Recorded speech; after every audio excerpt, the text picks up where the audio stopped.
Hello বন্ধুরা, welcome to the channel. তো আজকের ভিডিওতে কিছু গুরুত্বপূর্ণ জিকের প্রশ্ন উত্তর নিয়ে আলোচনা করব। তো ভিডিও শেষে তোমরা কমেন্টে জানিও কে কতগুলো অ্যান্সার করতে পারলে, ঠিক আছে? তো আজকের প্রথম প্রশ্ন রয়েছে, নিম্নলিখিত কোন দিনটি জাতীয় বালিকা দিবস হিসাবে পালন করা হয়? কোন দিনে জাতীয় বালিকা দিবস পালন করা হয়? ন্যাশনাল গার্ল চাইল্ড ডে হিসাবে পালন করা হয় কোন দিনটি? তো এখানে সঠিক উত্তর হয়ে যাবে, কি হবে সঠিক উত্তর? অপশন ডি, 24শে জানুয়ারি জাতীয় বালিকা দিবস হিসাবে পালন করা হয়। আচ্ছা, এছাড়াও 9ই জানুয়ারি প্রবাসী ভারতীয় দিবস বা এনআরআই ডে হিসাবে পালন করা হয়। 12ই জানুয়ারি জাতীয় যুব দিবস হিসাবে পালন করা হয়, ন্যাশনাল ইউথ ডে। সেদিন স্বামী বিবেকানন্দের জন্মদিন উপলক্ষে এই দিবস পালন করা হয়। 15ই জানুয়ারি জাতীয় সেনা দিবস বা আর্মি ডে হিসাবে পালন করা হয়। আর 25শে জানুয়ারি জাতীয় মতদাতা দিবস হিসাবে পালন করা হয়, মানে হচ্ছে ন্যাশনাল ভোটার্স ডে। পরের প্রশ্ন রয়েছে, গান্ধীজির নেতৃত্বে অসহযোগ আন্দোলন প্রথম কোন স্থান থেকে শুরু করা হয়েছিল? তো গান্ধীজি অসহযোগ আন্দোলন শুরু করেছিলেন 1920 সালে। আর কোথা থেকে আন্দোলন শুরু হয়েছিল? না, কলকাতা থেকে শুরু হয়েছিল। অপশন বি সঠিক উত্তর। পরের প্রশ্ন, বিশ্বের প্রথম সুপার কম্পিউটারের নাম কি? তো বিশ্বের প্রথম সুপার কম্পিউটার হলো ক্রে 1। ভারতের হলো পরম 8000 আর বিশ্বের প্রথম হলো ক্রে 1। পরের প্রশ্ন, সুপার কম্পিউটারের জনক কাকে বলা হয়? তো সুপার কম্পিউটারের জনক বলা হয় সেইমুর ক্রেকে। অপশন এ এখানে সঠিক উত্তর, কারণ ইনি বিশ্বের প্রথম সুপার কম্পিউটার ক্রে 1 তৈরি করেছিলেন। তো ইনি ক্রে 1 তৈরি করেছিলেন 1964 সালে। পরের বই রয়েছে আম্বেদকার এ লাইফ। আম্বেদকার এ লাইফ এই বইটার লেখককে?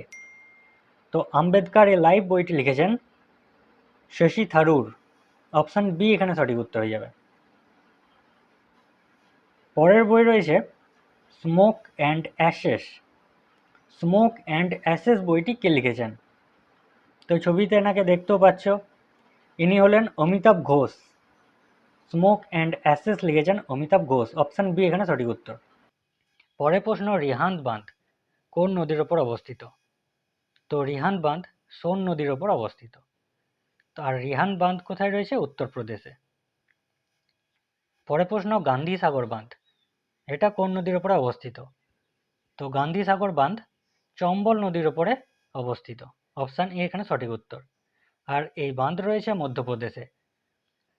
তো এটাও এভাবে মনে রাখা যেতে পারে যে মহাত্মা গান্ধী চপ্পল পরে থাকতেন, সেখান থেকে চম্বল নদী।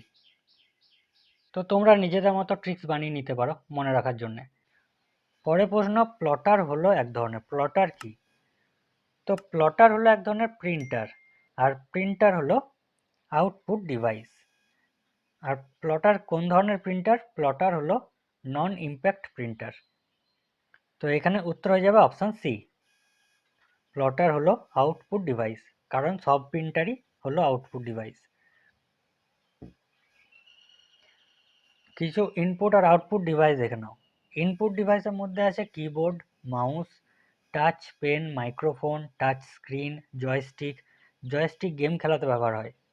আর আউটপুট ডিভাইসের মধ্যে আছে monitor, printer, speaker, projector, plotter যেটা এখনই বললাম।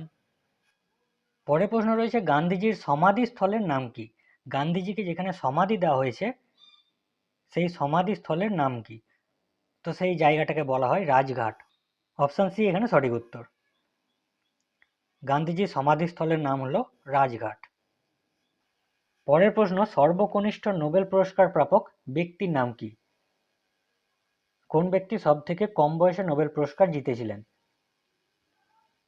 তো এখানে সঠিক উত্তর হবে অপশন এ, মালালা ইউসুফজাই 17 বছর বয়সে নোবেল পুরস্কার পেয়েছিলেন। পরের প্রশ্ন, আরোগ্য নিকেতন এই বইটির লেখককে? তো আরোগ্য নিকেতন বইটিও লিখেছেন তারাশঙ্কর বন্দ্যোপাধ্যায়। তাছাড়াও এনার লেখা আরও 4টে বিখ্যাত বই হলো ধাত্রী দেবতা, সপ্তপদী, নাগিনী কন্যার কাহিনী এবং গণদেবতা। এই বইগুলো লিখেছেন তারাশঙ্কর বন্দ্যোপাধ্যায়। পরের প্রশ্ন রয়েছে, ঋগ্বেদে কতগুলি শ্লোক আছে?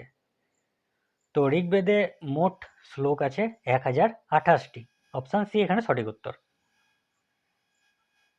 ঠিক আছে, এই ছিল আজকের প্রশ্ন উত্তর। তোমরা কমেন্টে জানাও কে কতগুলো করতে পারলে। দেখা হচ্ছে পরের ভিডিওতে। Thank you for watching.